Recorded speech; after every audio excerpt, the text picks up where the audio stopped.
in 14. marec je letos v Vojašnici Kranj namenjen predstavitvi vojaškega poklica, predstavitvi vojaške opreme in pa tehnike za fante, ki v letošnjem koledarskem letu napolnijo 18 let.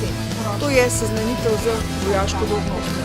Na današnjem dogodku pripadniki Uprave za obrambo Kranj predstavljamo možnosti sodelovanja s Slovensko vojsko.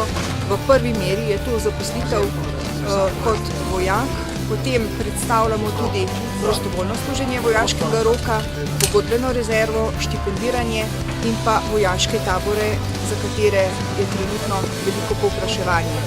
Pripadniki Slovenske vojske pa predstavljajo svojo tehniko in opremo. Trenutno sodelujemo tukaj v Vojašnici Petra Petriča Kranj z logistično brigado Slovenske vojske in pa s prvo brigado Slovenske vojske, ki predstavljajo opremo. Danes sem se v Vojašnici Kranj seznanil z možnostjo sodelovanja Slovensko vojsko.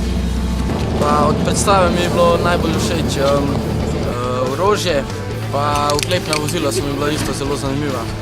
Udeležba je precej dobra. Včeraj, se pravi 13.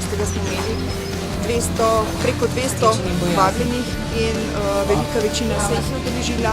Tudi danes imamo okrog 200 vabljenih in tudi danes je udeležba zelo dobra.